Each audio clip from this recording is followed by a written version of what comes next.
Saint-Esprit, apprends-moi à m'abandonner. Pas seulement avec mes lèvres, mais avec mon âme, avec chaque fibre de mon être.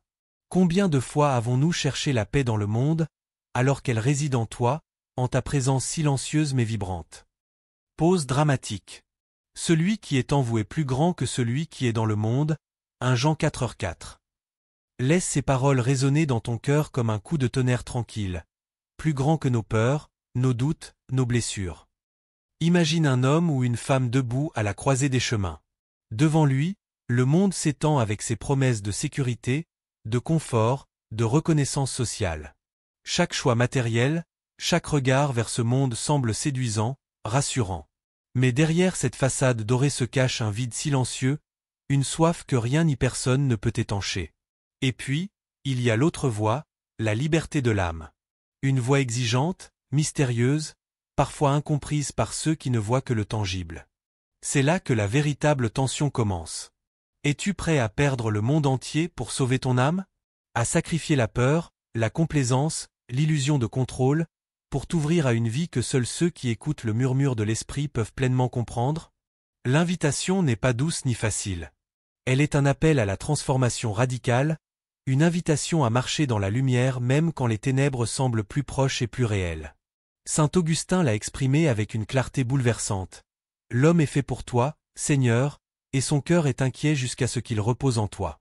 Ces mots ne sont pas seulement un enseignement théologique, ils sont un diagnostic de l'âme humaine.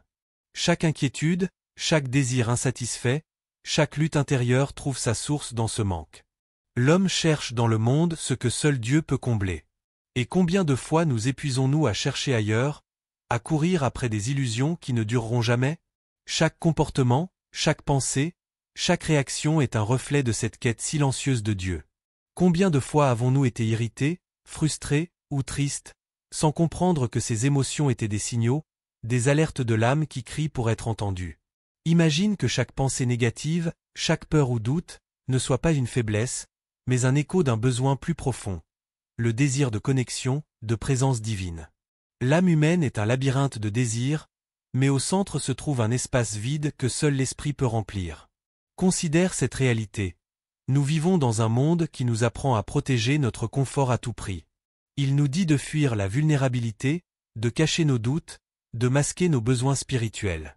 Et pourtant, c'est précisément dans cette vulnérabilité, dans ce lâcher-prise sur le contrôle, que l'âme rencontre sa vraie liberté. Le choix n'est jamais simple. Il ne s'agit pas seulement de dire « oui » à Dieu une fois, mais de répéter ce « oui » chaque jour, chaque heure, même quand la fatigue, la peur ou la tentation frappent à la porte. Et dans ce processus, l'intimité avec Dieu devient un miroir qui reflète nos vérités les plus profondes. Qui suis-je quand personne ne regarde? Quelle est ma réaction face à l'injustice, face à la souffrance, face à l'inconnu? Chaque geste, chaque parole, chaque pensée quotidienne est un test silencieux de cette liberté intérieure que l'esprit cherche à cultiver en nous. Imagine maintenant ce personnage debout, dans le silence de sa chambre ou au milieu de la ville, réalisant que la vraie sécurité n'est pas dans le contrôle des circonstances, mais dans l'abandon confiant à celui qui tient toute chose. C'est une tension constante, un exercice spirituel, une discipline de l'âme. Car abandonner le monde ne signifie pas rejeter la vie, mais reconnaître que le monde seul ne peut jamais satisfaire l'appel profond que Dieu a mis en nous. Alors, dans cette intimité silencieuse, dans ce combat intérieur discret mais intense, commence la transformation. L'âme qui se laisse toucher par cette réalité découvre un repos que le monde ne peut offrir. Une force tranquille, un courage nouveau, une perspective qui transcende la peur et l'incertitude. Et tandis que l'esprit travaille, chaque décision, chaque pensée, chaque réaction devient une prière vivante, un chemin vers cette liberté profonde que « Approchez-vous de Dieu, et il s'approchera de vous » Jacques 4h8. Ces paroles résonnent comme un écho à travers le temps et l'espace, une invitation silencieuse mais puissante à se tourner vers celui qui connaît les profondeurs de notre cœur. Ce n'est pas un appel à la perfection instantanée, ni à la grandeur visible aux yeux des hommes. Non, c'est un appel à l'intimité, à l'abandon de soi, à laisser la transformation intérieure s'opérer, lentement mais sûrement, comme l'eau qui façonne la pierre. Dieu ne demande pas que nous soyons parfaits dès le premier pas. Il demande simplement que nous venions tels que nous sommes, avec nos doutes, nos blessures, nos craintes. Il appelle à la purification de l'âme, non par un effort humain seul, mais par la puissance de l'Esprit qui transforme, éclaire et fortifie. Chaque respiration que nous prenons peut devenir une prière silencieuse, chaque pensée un acte de foi, chaque regard tourné vers le ciel une ouverture à sa présence. Catherine Kuhlman disait, « Le Saint-Esprit n'agit jamais contre votre volonté, mais il transforme ceux qui se livrent à lui. » Ces mots sont une vérité profonde. L'Esprit ne force pas, ne contraint pas, ne frappe pas de manière spectaculaire pour imposer sa présence. Il murmure, invite, accompagne. Il transforme subtilement le cœur de celui qui choisit de se donner. Et dans ce processus, notre âme commence à reconnaître ce qui est éphémère et ce qui est éternel. Le monde avec ses bruits, ses exigences, ses distractions, devient secondaire. Ce qui compte, c'est l'espace intérieur que nous offrons à Dieu. Imagine un lieu où la lumière filtre à travers les vitraux, où chaque rayon coloré semble danser sur les murs silencieux de l'église. Imagine la nature autour de toi, un arbre majestueux, une rivière qui coule, le chant discret des oiseaux. Chaque élément de la création devient un rappel de la présence divine. L'invitation est simple, ouvrir ton cœur, écouter, te laisser toucher. C'est là, dans ce silence, que l'Esprit agit. Ce n'est pas dans le tumulte du monde, mais dans le calme intérieur, dans le recueillement, que la transformation commence. Pose-toi maintenant cette question. Si Dieu t'appelait aujourd'hui, que trouverait-il dans ton cœur? Trouverait-il des regrets, des rancunes, des amertumes? Ou trouverait-il un cœur disponible, un cœur prêt à s'abandonner, à se laisser purifier, à être façonné par sa lumière? Il ne s'agit pas de mesurer nos succès ou nos échecs, mais d'examiner la profondeur de notre intimité avec lui. La prière devient alors une rencontre, un dialogue, un espace où la voix divine peut se faire entendre, douce mais ferme, comme une brise qui caresse l'âme. Chaque jour, nous avons l'occasion de répondre à cet appel. Même dans les tâches les plus simples, dans les gestes les plus ordinaires, il y a une possibilité d'ouverture à Dieu. Faire un pas vers lui, c'est se détourner de l'illusion que nous pouvons tout contrôler, c'est reconnaître notre dépendance à sa grâce. La méditation biblique, la lecture des Écritures, l'écoute des psaumes, deviennent des instruments pour affiner notre sensibilité à la présence divine. Elles nous rappellent que la transformation n'est pas un événement unique, mais un cheminement quotidien, parfois silencieux, parfois marqué par des révélations subites. Le monde peut sembler exigeant, bruyant, rempli de distractions. Mais chaque instant où tu choisis de t'asseoir, de respirer, de te tourner vers le Créateur, est un instant de victoire spirituelle. L'Esprit agit dans le cœur de ceux qui désirent être transformés, pas dans ceux qui cherchent seulement des réponses immédiates, des solutions rapides ou des miracles spectaculaires. Il agit avec douceur, patience et puissance intérieure. Alors regarde ton propre cœur. Est-il un lieu d'accueil pour Dieu ou un terrain fermé, encombré de peur et de souvenirs douloureux? Laisse le Saint-Esprit pénétrer ces espaces, même les plus sombres, avec amour et sagesse. Et souviens-toi, la purification de l'âme est un processus, un chemin de lumière qui demande courage, patience et confiance. Ce chemin commence aujourd'hui, ici, maintenant, dans ton cœur qui s'ouvre, dans ton souffle qui devient prière, dans ta vie qui devient temple vivant de la présence divine. Seul l'abandon à Dieu peut offrir. Depuis les siècles passés, des hommes et des femmes ont marché sur cette terre en portant la lumière de la foi dans des moments d'obscurité profonde. Les grands témoins de la foi ont laissé derrière eux un héritage d'inspiration, de courage et de persévérance. Martin Luther King, dont la voix a résonné au milieu des chaînes de l'injustice, a toujours reconnu que sa force ne venait pas de lui-même, mais de celui qui guide le cœur humain. Billy Graham, avec ses millions d'auditeurs à travers le monde, a proclamé avec simplicité et puissance que le Saint-Esprit n'est pas une force abstraite, mais un guide vivant, agissant dans la vie de ceux qui se donnent entièrement à lui. Ces figures emblématiques nous rappellent que la foi n'est jamais un simple concept intellectuel. Elle est vivante, incarnée, et souvent mise à l'épreuve dans le tumulte du monde. Les défis qu'ils ont affrontés étaient immenses. La peur, le rejet, la persécution, la solitude. Pourtant, chaque action, chaque parole, chaque décision était guidée par une force invisible qui les transformait et leur permettait de tenir ferme.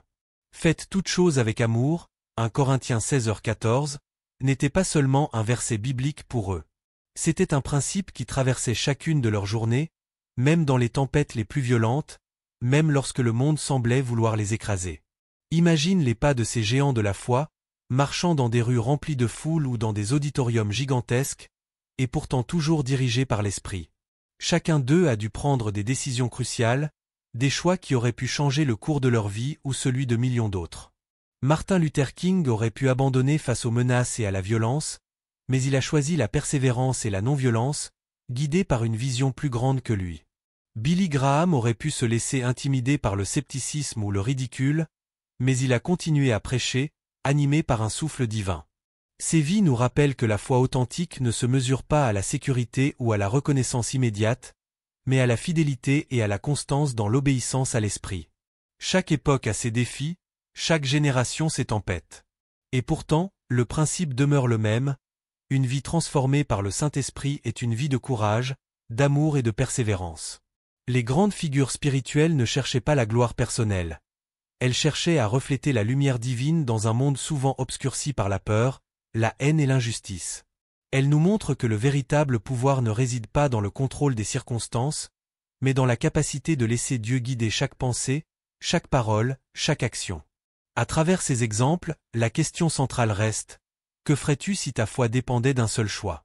Si, en un instant, tout ce que tu connaissais ou possédais était remis en jeu pour la cause de la vérité et de la justice, serais-tu prêt à écouter cette petite voix intérieure qui murmure la direction à suivre? L'histoire nous enseigne que ce choix n'est jamais facile. Il exige de laisser derrière soit les conforts, les certitudes, les opinions du monde, et de marcher dans la confiance totale en celui qui tient l'univers entre ses mains. Regarde autour de toi, les églises anciennes, les vitraux lumineux, les manuscrits historiques, les discours enregistrés et les photos de foules ferventes. Tous ces témoins matériels racontent la même histoire. Celles d'âmes qui ont choisi la fidélité plutôt que la facilité, la lumière plutôt que l'ombre. Le Saint-Esprit n'est pas une abstraction. Il a agi dans leur vie avec précision et puissance, transformant la peur en courage, le doute en foi, l'incertitude en vision. Et toi, aujourd'hui, dans le calme ou le tumulte de ta vie, ce même esprit est à l'œuvre. La question n'est pas théorique. Elle est concrète, intime et urgente. Es-tu prêt à prendre ce seul choix qui pourrait définir le cours de ton existence spirituelle? Es-tu prêt à te lever, à marcher, à parler et à agir avec l'assurance que Dieu est à tes côtés, même lorsque le chemin semble impossible?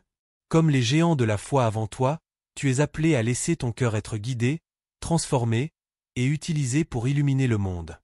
Chaque pas inspiré par l'Esprit devient une partie de cette grande histoire spirituelle. Chaque décision fidèle ajoute une voix au cœur de ceux qui ont choisi l'amour, le courage et la vérité. Et même si le monde ne le reconnaît pas, l'éternité témoigne de chaque cœur qui s'abandonne, de chaque âme qui écoute, de chaque vie qui choisit le chemin de la foi vivante et courageuse. Abandonne-toi. Pas parce que quelqu'un te le dit, pas par peur ou par devoir, mais par désir ardent. Par ce feu intérieur qui brûle dans le silence de ton âme et murmure que la vraie vie ne se trouve pas dans le tangible, mais dans l'union avec le souffle divin. Comme une rivière qui quitte ses rives pour se jeter dans l'océan, ton esprit est appelé à se fondre dans une réalité plus grande que toi, une réalité qui embrasse toute chose sans en limiter aucune. L'eau coule, s'adapte, contourne les pierres, mais elle ne s'arrête jamais avant d'atteindre son but. Ainsi en est-il de l'âme qui cherche Dieu. Adaptable, patiente, inébranlable dans son désir de rejoindre l'infini. Imagine ton cœur comme un sanctuaire vivant, chaque battement résonnant avec l'écho du divin. Chaque pensée, chaque souffle, chaque émotion devient une note dans une symphonie céleste, et toi, humble instrument de la grâce, es invité à t'accorder à cette mélodie. Saint Jean Chrysostome nous enseigne: la grâce ne détruit pas la nature, elle l'élève et la transforme. Ce n'est pas une force qui brise ou efface ce que tu es, mais un souffle qui magnifie tes limites, qui prend tes fragilités et les transfigure en beauté, en lumière, en sanctuaire de paix. La transformation n'est pas une suppression de ton humanité. Elle est une élévation de ce que Dieu a déjà créé. Regarde autour de toi. Les premières lueurs du jour traversent l'horizon, colorent le ciel de nuances impossibles à décrire, et pourtant si familières à ton cœur. Chaque rayon est comme une caresse de l'esprit, chaque ombre qui recule est une invitation à laisser derrière toi ce qui est éphémère. La vie terrestre, avec ses urgences, ses bruits, ses illusions de sécurité, devient secondaire quand tu commences à écouter la symphonie de l'invisible. Ton âme reconnaît ce qui est vrai, ce qui est éternel, ce qui peut t'élever au-dessus des tempêtes et des doutes. Pose-toi cette question. Ton cœur peut-il vraiment laisser le monde derrière lui pour devenir un sanctuaire vivant de l'esprit? Non pas pour un moment, mais pour chaque instant où le tumulte et la distraction tentent de t'arracher à cette union. Ton esprit est comme une flamme fragile dans le vent, et pourtant il peut devenir un brasier qui éclaire le chemin pour toi et pour ceux qui cherchent à s'éveiller. La poésie de la vie spirituelle réside dans ce paradoxe. La force dans la douceur, la liberté dans l'abandon, l'infini dans le cœur humain. Chaque geste, chaque respiration, chaque pensée devient alors un acte de sanctification. Même les petites choses prennent un sens profond. Un sourire offert, un mot de pardon, une prière murmurée dans le silence. La grâce divine entre dans les interstices de ton existence, transforme l'ordinaire en sacré, et fait de ton quotidien un témoignage silencieux de beauté et de paix. L'esprit ne t'impose rien, il t'invite à t'immerger, à te fondre dans cette mer d'amour qui ne connaît ni limite ni fin. Et dans ce flot de lumière et de silence, tu découvres une vérité essentielle. L'abandon n'est pas une perte, mais une victoire. La peur de l'inconnu, la crainte de manquer quelque chose, la résistance à ce que tu ne peux contrôler, tout cela s'évanouit face à la certitude que l'esprit est là, omniprésent, patient et doux. Ton sanctuaire intérieur devient un lieu de refuge et d'inspiration, un espace où la vie et la mort, le doute et la foi, la tristesse et la joie, trouvent leur juste équilibre. Ainsi, à chaque instant, tu es appelé à cette danse avec l'esprit. Avancer, céder, écouter, vibrer avec le souffle divin. Et plus tu t'abandonnes, plus tu réalises que la véritable liberté ne réside pas dans ce que tu possèdes ou contrôles, mais dans ce que tu laisses entrer en toi. Le monde peut continuer son tumulte, ses exigences et ses illusions. Ton âme, sanctuaire vivant, reste immobile dans la paix, ouverte à la transformation, prête à rayonner cette lumière que seul Dieu peut insuffler. Alors respire profondément. Sens le vent sur ton visage. Écoute le murmure des arbres, le chant des oiseaux, le silence entre les notes. Tout cela te parle de la même vérité. Ton cœur peut devenir un sanctuaire, ton esprit un temple vivant de l'esprit, et toi, par ton abandon, tu touches l'infini. Aujourd'hui, choisis. Aujourd'hui, ouvre les portes de ton âme. Saint-Esprit, apprends-moi à m'abandonner véritablement à une vie transformée en ta présence. Laisse ta vie devenir un témoignage vivant, un feu qui éclaire ceux qui sont encore dans l'ombre. Ne vous conformez pas au siècle présent, mais soyez transformés par le renouvellement de votre esprit. Romains 12h2. La transformation commence ici, maintenant, dans ton cœur.